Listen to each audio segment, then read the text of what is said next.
Rut 1. Rut dan Naomi.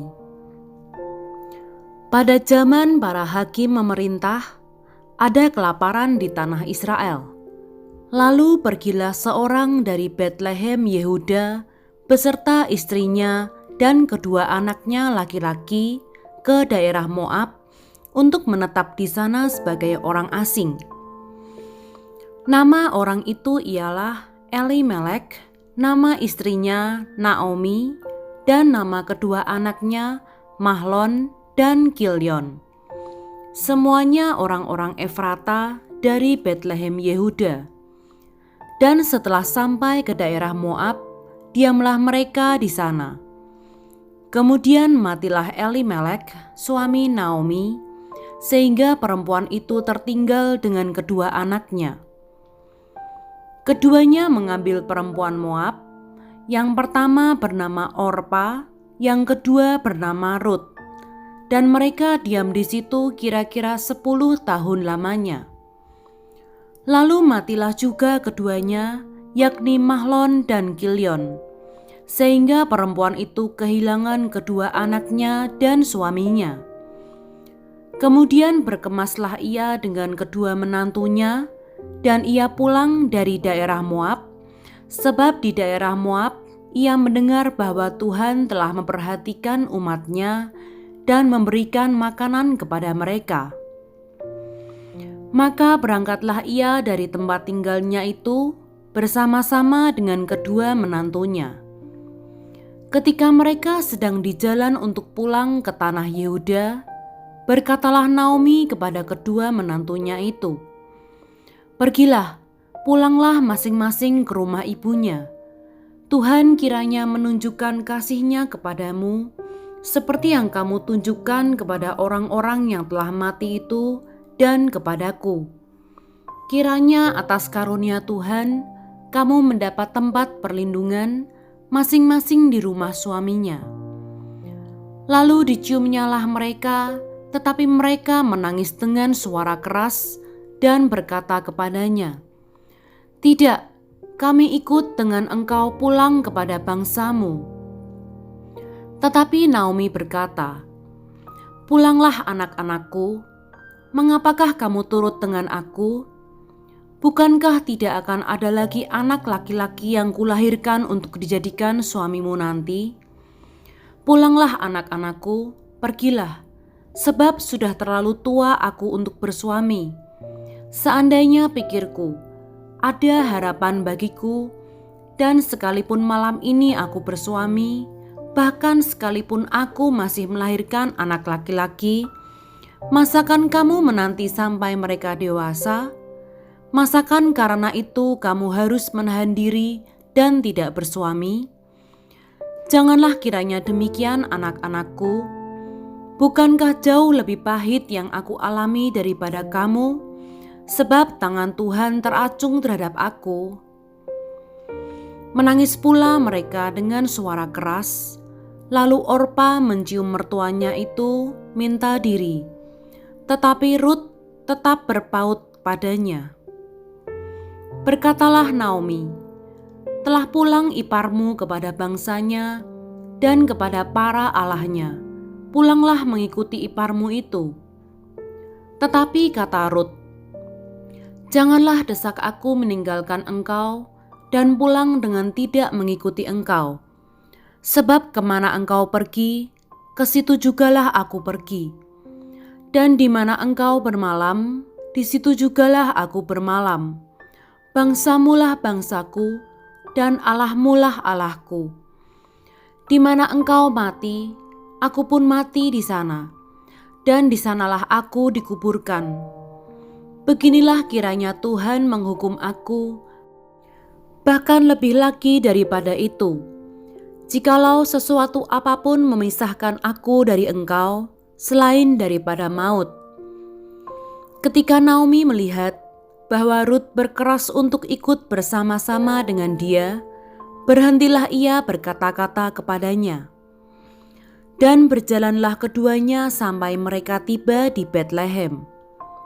Ketika mereka masuk ke Betlehem, gemparlah seluruh kota itu karena mereka, dan perempuan-perempuan berkata, "Naomi kah itu?" Tetapi ia berkata kepada mereka, "Janganlah sebutkan aku Naomi, sebutkanlah aku Mara, sebab Yang Maha Kuasa telah melakukan banyak yang pahit kepadaku. Dengan tangan yang penuh aku pergi, tetapi dengan tangan yang kosong Tuhan memulangkan aku. Mengapakah kamu menyebutkan aku Naomi? Karena Tuhan telah naik saksi menentang aku, dan Yang Maha Kuasa telah mendatangkan malapetaka kepadaku." Demikianlah Naomi pulang bersama-sama dengan Rut, perempuan Moab itu, menantunya yang turut pulang dari daerah Moab. Dan sampailah mereka ke Betlehem pada permulaan musim menuai jelai.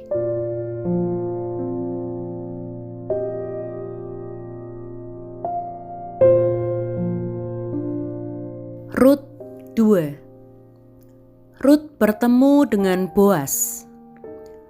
Naomi itu mempunyai seorang sanak dari pihak suaminya, seorang yang kaya raya dari kaum Elimelek, namanya Boas. Maka Rut perempuan Moab itu berkata kepada Naomi, "Biarkanlah aku pergi ke ladang, memungut bulir-bulir jelai di belakang orang yang murah hati kepadaku." Dan sahut Naomi kepadanya, "Pergilah anakku." Pergilah ia lalu sampai di ladang dan memungut jelai di belakang penyabit-penyabit. Kebetulan ia berada di tanah milik Boas yang berasal dari kaum Elimelek. Lalu datanglah Boas dari Betlehem. Ia berkata kepada penyabit-penyabit itu, "Tuhan kiranya menyertai kamu." Jawab mereka kepadanya, "Tuhan kiranya memberkati tuan." Lalu kata Boas kepada bujangnya yang mengawasi penyabit-penyabit itu, "Dari manakah perempuan ini?" Bujang yang mengawasi penyabit-penyabit itu menjawab, "Dia adalah seorang perempuan Moab. Dia pulang bersama-sama dengan Naomi dari daerah Moab. Tadi ia berkata, 'Izinkanlah kiranya aku memungut dan mengumpulkan jelai dari antara berkas-berkas jelai ini di belakang penyabit-penyabit.' Begitulah ia datang dan terus sibuk dari pagi sampai sekarang, dan seketika pun ia tidak berhenti." Sesudah itu berkatalah Boas kepada Rut, "Dengarlah dahulu anakku. Tidak usah engkau pergi memungut jelai ke ladang lain, dan tidak usah juga engkau pergi dari sini. Tetapi tetaplah dekat pengerja-pengerjaku perempuan. Lihat saja ke ladang yang sedang disabit orang itu. Ikutilah perempuan-perempuan itu dari belakang.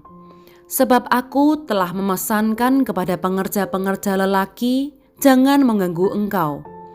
Jika engkau haus, pergilah ke tempayan-tempayan dan minumlah air yang dicedok oleh pengerja-pengerja itu." Lalu sujudlah Rut menyembah dengan mukanya sampai ke tanah dan berkata kepadanya, "Mengapakah aku mendapat belas kasihan daripadamu, sehingga Tuhan memperhatikan aku, padahal aku ini seorang asing?" Boas menjawab, "Telah dikabarkan orang kepadaku dengan lengkap segala sesuatu yang engkau lakukan kepada mertuamu sesudah suamimu mati, dan bagaimana engkau meninggalkan ibu bapamu dan tanah kelahiranmu, serta pergi kepada suatu bangsa yang dahulu tidak engkau kenal. Tuhan kiranya membalas perbuatanmu itu, dan kepadamu kiranya dikaruniakan upahmu sepenuhnya oleh Tuhan, Allah Israel, yang di bawah sayapnya engkau datang berlindung." Kemudian berkatalah Rut, "Memang aku mendapat belas kasihan daripadamu ya Tuanku, sebab Tuhan telah menghiburkan aku dan telah menenangkan hati hambamu ini, walaupun aku tidak sama seperti salah seorang hamba-hambamu perempuan. Ketika sudah waktu makan, berkatalah Boas kepadanya, "Datanglah kemari, makanlah roti ini dan celupkanlah suapmu ke dalam cuka ini." Lalu duduklah ia di sisi penyabit-penyabit itu, dan Boas mengunjukkan bertih gandum kepadanya. Makanlah Rut sampai kenyang, bahkan ada sisanya. Setelah ia bangun untuk memungut pula, maka Boas memerintahkan kepada pengerja-pengerjanya, "Dari antara berkas-berkas itu pun ia boleh memungut, janganlah ia diganggu. Bahkan haruslah kamu dengan sengaja menarik sedikit-sedikit dari onggokan jelai itu untuk dia dan meninggalkannya, supaya dipungutnya. Janganlah berlaku kasar terhadap dia."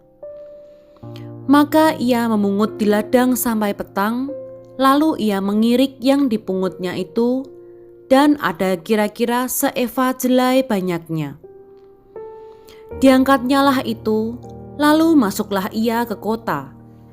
Ketika mertuanya melihat apa yang dipungutnya itu, dan ketika dikeluarkannya dan diberikannya kepada mertuanya sisa yang ada setelah kenyang itu, maka berkatalah mertuanya kepadanya, "Di mana engkau memungut dan di mana engkau bekerja hari ini? Diberkatilah kiranya orang yang telah memperhatikan engkau itu." Lalu diceritakannya lah kepada mertuanya itu pada siapa ia bekerja. Katanya, "Nama orang pada siapa aku bekerja hari ini ialah Boas." Sesudah itu berkatalah Naomi kepada menantunya, "Diberkatilah kiranya orang itu oleh Tuhan yang rela mengaruniakan kasih setianya kepada orang-orang yang hidup dan yang mati." Lagi kata Naomi kepadanya, "Orang itu kaum kerabat kita, dialah salah seorang yang wajib menebus kita." Lalu kata Rut perempuan Moab itu, "Lagi pula ia berkata kepadaku, tetaplah dekat pengerja-pengerjaku sampai mereka menyelesaikan seluruh penyabitan ladangku." Lalu berkatalah Naomi kepada Rut, menantunya itu, "Ya anakku, sebaiknya engkau keluar bersama-sama dengan pengerja-pengerjanya perempuan, supaya engkau jangan disusahi orang di ladang lain." Demikianlah Rut tetap dekat pada pengerja-pengerja perempuan Boas untuk memungut, sampai musim menuai jelai dan musim menuai gandum telah berakhir. Dan selama itu ia tinggal pada mertuanya.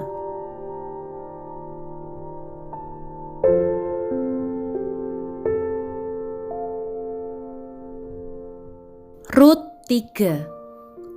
Rut dan Boas di tempat pengirikan. Lalu Naomi, mertuanya itu berkata kepadanya, "Anakku, apakah tidak ada baiknya jika aku mencari tempat perlindungan bagimu supaya engkau berbahagia? Maka sekarang, bukankah Boas yang pengerja-pengerjanya perempuan telah kau temani itu adalah sanak kita? Dia pada malam ini menampi jelai di tempat pengirikan. Maka mandilah dan beruraplah, pakailah pakaian bagusmu, dan pergilah ke tempat pengirikan itu. Tetapi janganlah engkau ketahuan kepada orang itu sebelum ia selesai makan dan minum. Jika ia membaringkan diri tidur, haruslah engkau perhatikan baik-baik tempat ia berbaring. Kemudian datanglah dekat, singkapkanlah selimut dari kakinya, dan berbaringlah di sana. Maka ia akan memberitahukan kepadamu apa yang harus kau lakukan."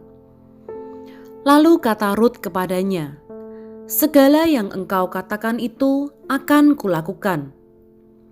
Sesudah itu pergilah ia ke tempat pengirikan, dan dilakukannya lah tepat seperti yang diperintahkan mertuanya kepadanya. Setelah Boas habis makan dan minum, dan hatinya gembira, datanglah ia untuk membaringkan diri tidur pada ujung timbunan jelai itu. Kemudian datanglah perempuan itu dekat dengan diam-diam, disingkapkannya lah selimut dari kaki Boas, dan berbaringlah ia di situ. Pada waktu tengah malam, dengan terkejut terjagalah orang itu, lalu meraba-raba ke sekelilingnya, dan ternyata ada seorang perempuan berbaring di sebelah kakinya. Bertanyalah ia, "Siapakah engkau ini?" Jawabnya, "Aku Rut, hambamu. Kembangkanlah kiranya sayapmu melindungi hambamu ini, sebab engkaulah seorang kaum yang wajib menebus kami."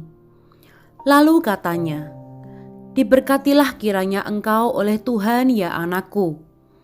Sekarang engkau menunjukkan kasih-Mu lebih nyata lagi daripada yang pertama kali itu, karena engkau tidak mengejar-ngejar orang-orang muda, baik yang miskin maupun yang kaya.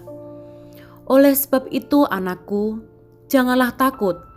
Segala yang kau katakan itu akan kulakukan kepadamu, sebab setiap orang dalam kota kami tahu bahwa engkau seorang perempuan baik-baik.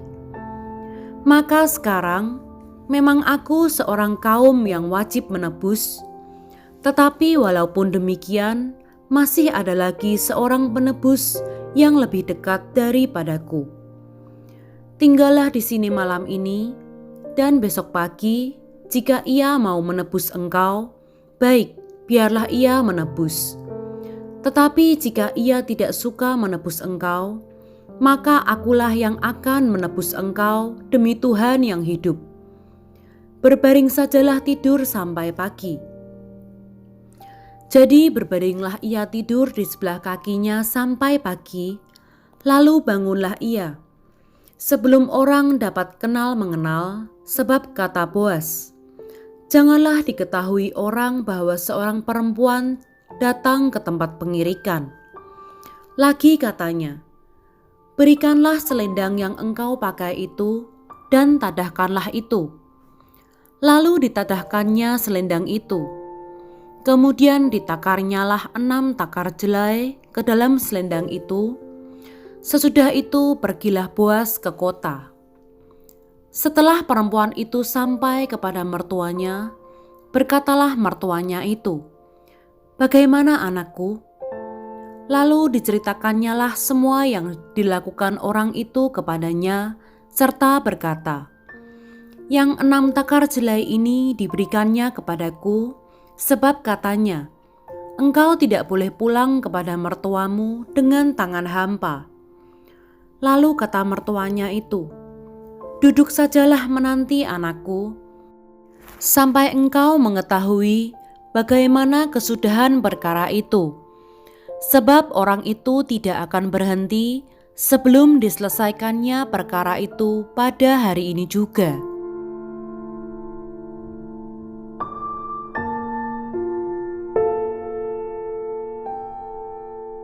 Rut 4. Rut menjadi istri Boas. Boas telah pergi ke pintu gerbang dan duduk di sana. Kebetulan lewatlah penebus yang disebutkan Boas itu. Lalu berkatalah Boas, "Hai saudara, datanglah dahulu kemari, duduklah di sini."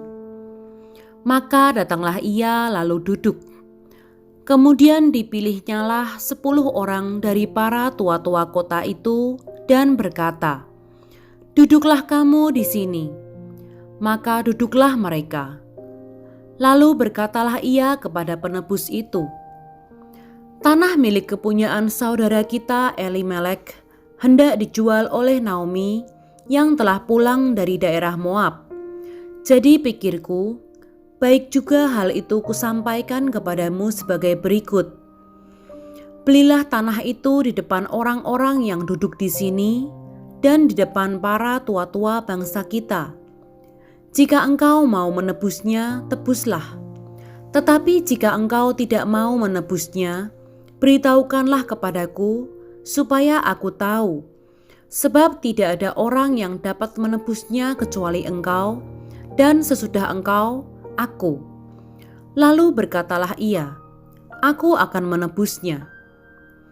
Tetapi kata Boas, pada waktu engkau membeli tanah itu dari tangan Naomi, engkau memperoleh Rut juga, perempuan Moab, istri orang yang telah mati itu, untuk menegakkan nama orang itu di atas milik pusakanya. Lalu berkatalah penebus itu, jika demikian, aku ini tidak dapat menebusnya, sebab aku akan merusakkan milik pusakaku sendiri. Aku mengharap engkau menebus apa yang seharusnya aku tebus, sebab aku tidak dapat menebusnya. Beginilah kebiasaan dahulu di Israel dalam hal menebus dan menukar. Setiap kali orang hendak menguatkan sesuatu perkara, maka yang seorang menanggalkan kasutnya sebelah dan memberikannya kepada yang lain. Demikianlah caranya orang mensahkan perkara di Israel. Lalu penebus itu berkata kepada Boas, engkau saja yang membelinya, dan ditanggalkannya lah kasutnya. Kemudian berkatalah Boas kepada para tua-tua dan kepada semua orang di situ, kamulah pada hari ini menjadi saksi bahwa segala milik Elimelek dan segala milik Kilion dan Mahlon aku beli dari tangan Naomi. Juga Rut, perempuan Moab itu, istri Mahlon, aku peroleh menjadi istriku untuk menegakkan nama orang yang telah mati itu di atas milik pusakanya. Demikianlah nama orang itu tidak akan lenyap dari antara saudara-saudaranya dan dari antara warga kota. Kamulah pada hari ini menjadi saksi. Dan seluruh orang banyak yang hadir di pintu gerbang dan para tua-tua berkata, kamilah menjadi saksi. Tuhan kiranya membuat perempuan yang akan masuk ke rumahmu itu sama seperti Rahel dan Lea, yang keduanya telah membangunkan umat Israel. Biarlah engkau menjadi makmur di Efrata, dan biarlah namamu termasyur di Betlehem. Keturunanmu kiranya menjadi seperti keturunan Peres yang dilahirkan Tamar bagi Yehuda, oleh karena anak-anak yang akan diberikan Tuhan kepadamu dari perempuan muda ini. Lalu Boas mengambil Rut dan perempuan itu menjadi istrinya, dan dihampirinyalah dia. Maka atas karunia Tuhan perempuan itu mengandung, lalu melahirkan seorang anak laki-laki. Sebab itu perempuan-perempuan berkata kepada Naomi, terpujilah Tuhan yang telah rela menolong engkau pada hari ini dengan seorang penebus. Termasyurlah kiranya nama anak itu di Israel. Dan dialah yang akan menyegarkan jiwamu dan memelihara engkau pada waktu rambutmu telah putih, sebab menantumu yang mengasihi engkau telah melahirkannya, perempuan yang lebih berharga bagimu dari 7 anak laki-laki. Dan Naomi mengambil anak itu serta meletakkannya pada pangkuannya, dan dialah yang mengasuhnya. Dan tetangga-tetangga perempuan memberi nama kepada anak itu, katanya, pada Naomi telah lahir seorang anak laki-laki.